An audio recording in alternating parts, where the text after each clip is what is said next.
आपण पाहत आहात ठळक घडामोड निर्भीड पत्रकारिता। कार पार्किंगच्या वादातून दोघांनी केले एकमेकांवर वार, दोघेही गंभीर जखमी। रस्त्यावर कार पार्किंगच्या कारणाच्या वादातून दोघांमध्ये भांडणे झाली। त्यानंतर दोघांनी एकमेकांवर धारदार शस्त्राने वार करून एकमेकांना जखमी केल्याची धक्कादायक घटना घडली आहे। या घटनेत दोघेही जखमी झाले असून ससून रुग्णालयात त्यांच्यावरती उपचार करण्यात येत आहे।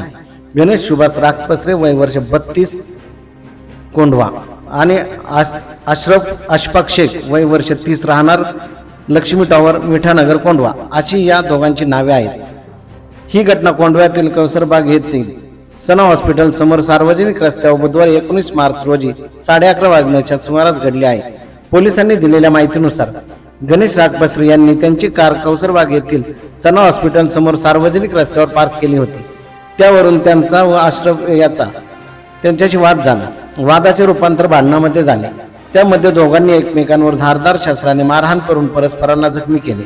दोघेही या प्रकरणात जखमी झाले असून त्यांच्यावर ससून रुग्णालयात उपचार करण्यात येत आहेत। दोघांनी एकमेकांविरुद्ध फिर्याद दिली असून दोघांवर गुन्हा दाखल करण्यात आला आहे। ससून हॉस्पिटल येथे दोघांवर उपचार पूर्ण होताच त्यांना ताब्यात घेऊन अटक करण्यात येणार असल्याचे पोलीस उपायुक्त डॉक्टर राजकुमार शिंदे यांनी सांगितले आहे। प्रतिनिधी आविष्कार फुले सोबत ठळक घडामोड।